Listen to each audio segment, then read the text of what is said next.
Assalamualaikum warahmatullahi wabarakatuh. Salam sehat, salam jumpa lagi bersama saya di Adi Production. Di kesempatan kali ini saya akan mencoba mereview dan menjelaskan fungsi-fungsi dari knob ataupun tombol-tombol di mixer Behringer ya, keluaran lama dengan seri Eurodesk MX9000.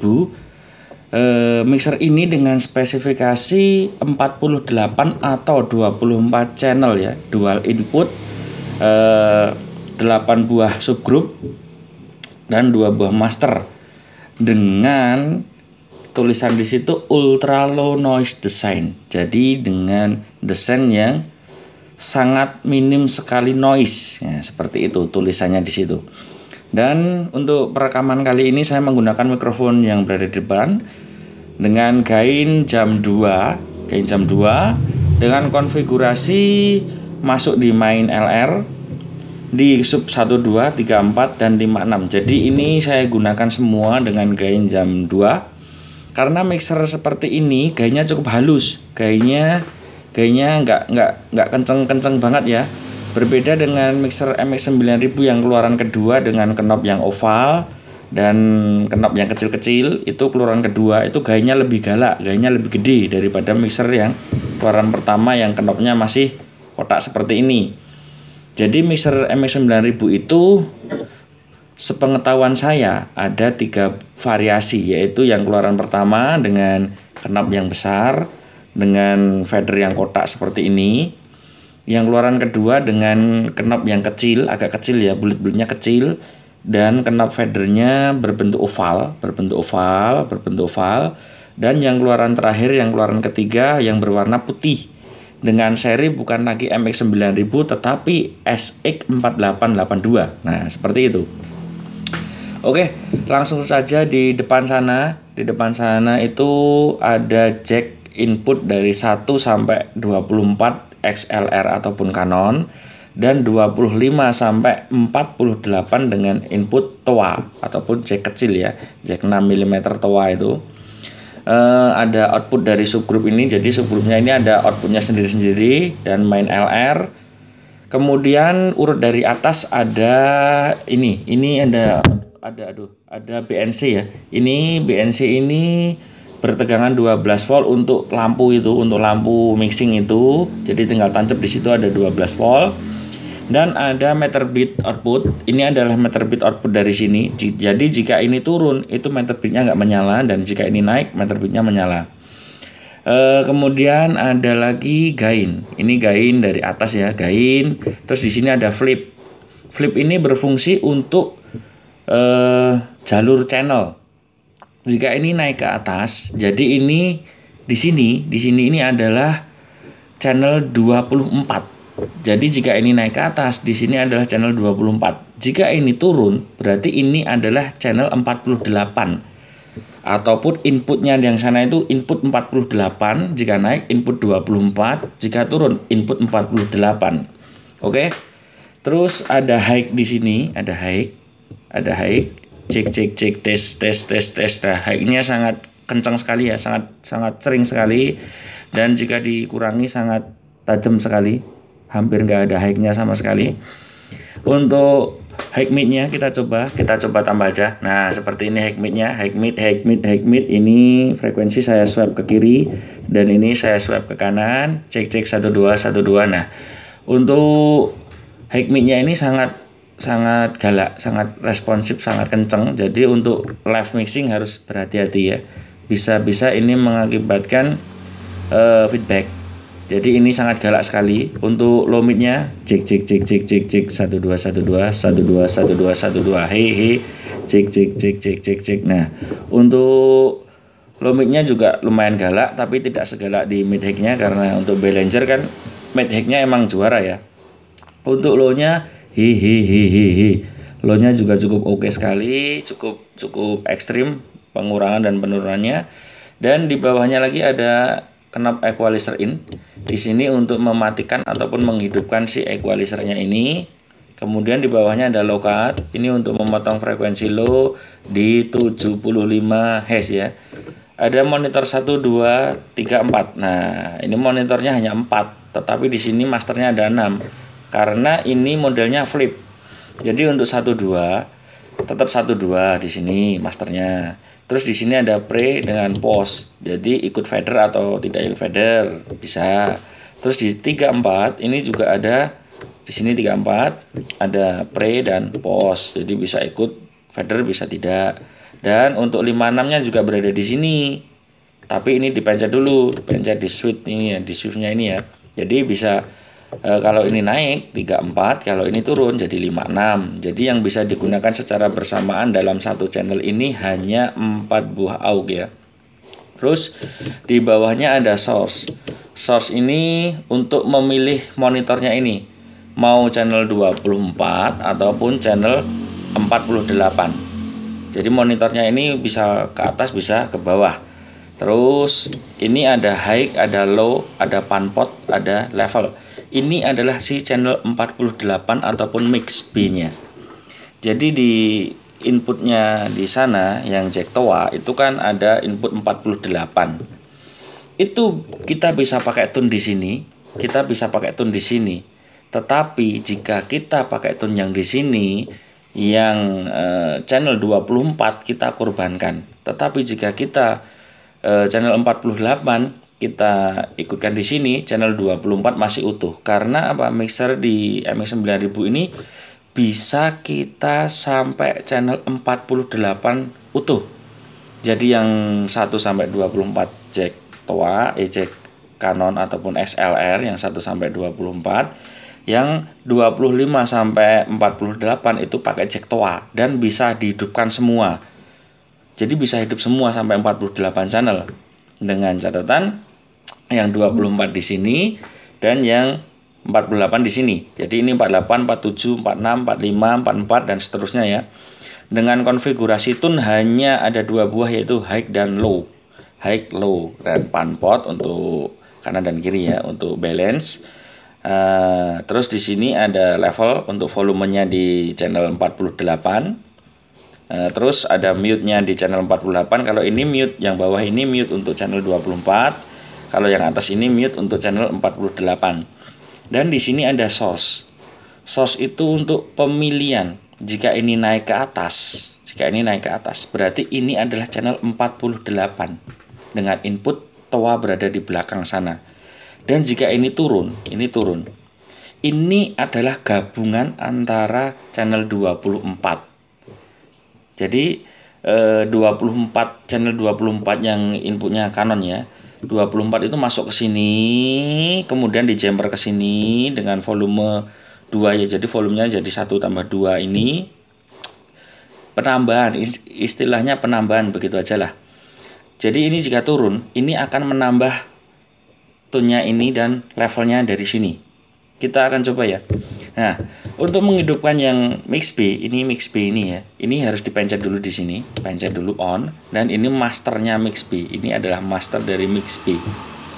Kita akan coba menambahkan tune dari sini tambah ini. Ini saya gunakan channel 24. Cek 1212. Nah, ini akan tambah. Kita kurangi high-nya ya. High. Nah, kita kurangin low-nya, low, kita tambah low-nya. Cik 12 12.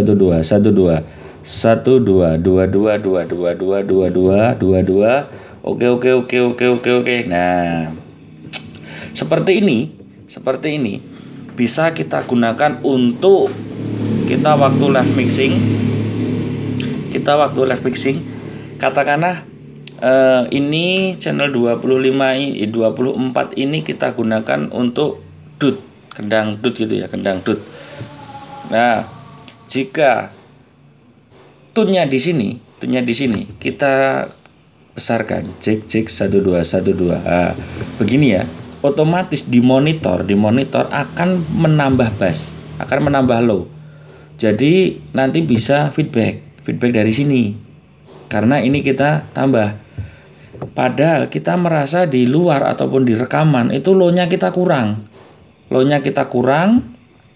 Tapi kalau ini dibesarkan dari sini, low-nya sudah feedback ataupun storing ataupun distorsi ya dari sini ya. Nah, itu bisa kita akali dengan menjumper ini tadi. Karena ini tidak berpengaruh ke monitor. Ini hanya berpengaruh di LR output. di luar sana.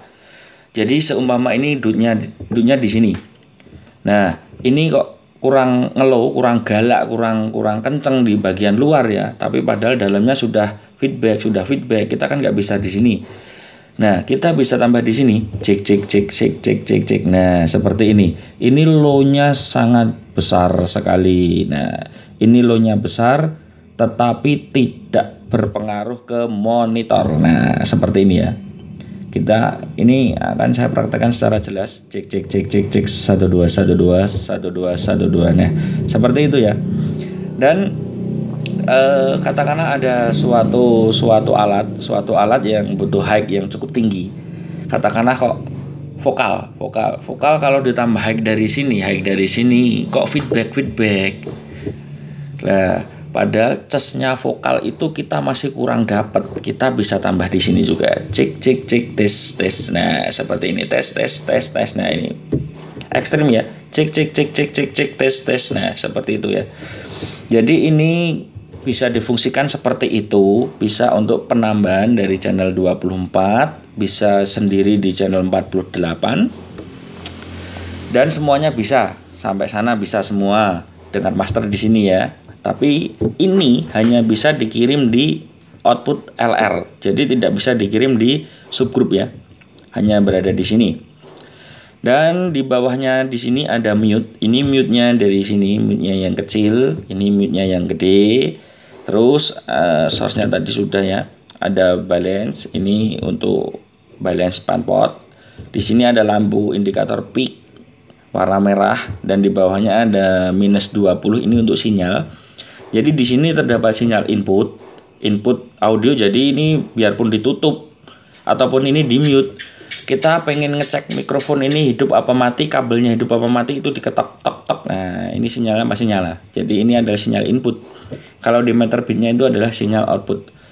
Terus di bawahnya ini ada mute-nya ini dengan indikator lampu berwarna oranye ya, ciri khas Behringer yang keluaran lama.